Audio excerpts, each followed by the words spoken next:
PetFoster is my name. I volunteer with Pet Rescue and I'm here with one of our wonderful foster carers, Sarah, just to explain a little more about how our PetFoster project works and will be working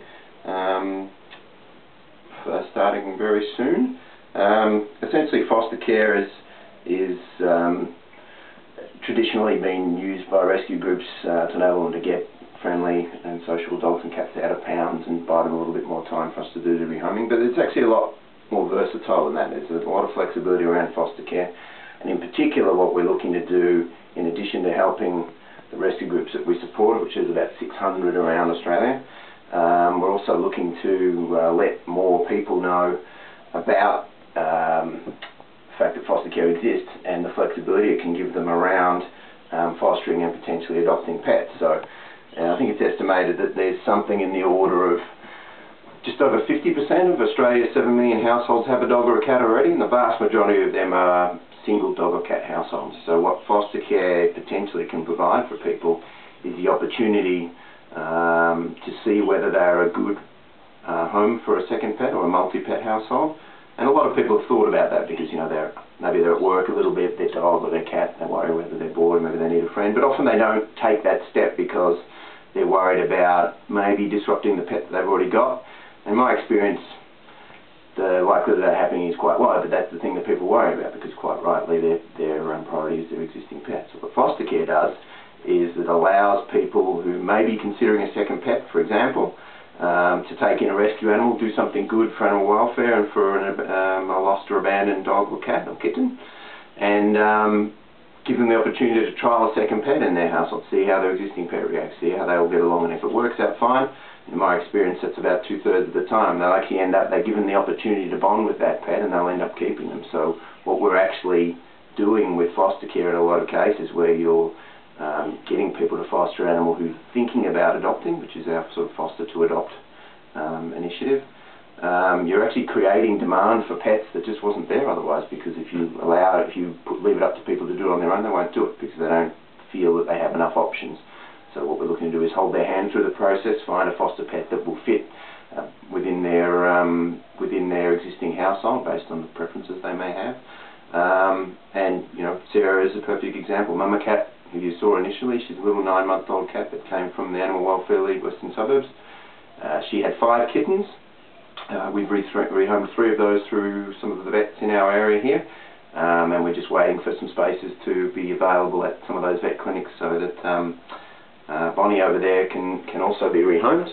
And she's got under there, but Clyde, for example. Where's Bonnie? There she is. That's Bonnie. There we go. But Clyde, for example, has settled in so well with Sarah and her family, Estige and Sophie, that and she's got along so well with their cat Mouse that they're actually going to end up adopting him. So this is exactly what we're talking about, giving people the opportunity to bond with a rescue pet in a foster environment, almost with the free option there of adopting if it works out well. And you know, their household was a 1-cat household and is now going to be a 2-cat household. So I don't know how the experience has been for you, Sarah. Has it been easy enough? Or? Yes, it's been great. These kittens have been a bundle of fun. Having 5 of them was interesting. We only had 1 cat prior to that, which was an older cat.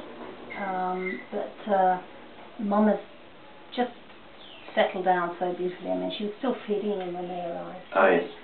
So that was lovely to see, and it's been good, I think, for the kids to be a part of that. I've enjoyed it, and you wouldn't necessarily want to have kittens yourself, so it's nice to have that opportunity to have 5 in one go.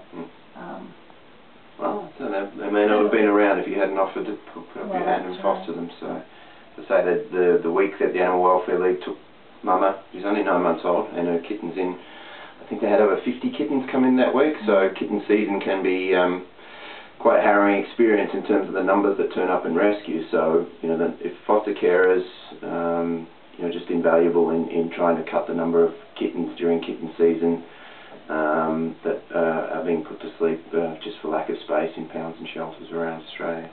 They were also quite malnourished. I mean, Mama was very skinny, wasn't she? Because she was feeding 5 of them. Yep. And it's been lovely to see them fill out and get more and more It's been good pets. for them to be in this sort of environment rather than to be in a pound. And Definitely, I think that being in a home environment makes it easier for them to be adopted because they're used to being handled and they're used to being in a home, whereas when they're in a pound, I think they're all in cages and it's not that family, they're not used to being handled as much. I'm sure they're well looked after there and everything, but this is almost a one-on-one, and you keep them together for a longer length of time, so they're not ripped away from their mother when they're still feeding. And she's much more content now. I mean, she's a different cat than when she arrived. I mean, we've had them a month? Yeah, 3 or 4 weeks. Yeah. So you can see that she's settled down beautifully. So the idea is, the more people we can let know about the options that foster care provides. I mean, if we can tap into a small number of those 3.5 million households who have existing pets and encourage them to look at potentially becoming multi-pet households, well, we have the ability then potentially to make a significant dent in the 250,000 animals that are put down in Australia unnecessarily every year. So that's the idea, and we wanted to give you some sort of hands-on, bit of a hands-on look at how it works in practice. So thanks very much for your time.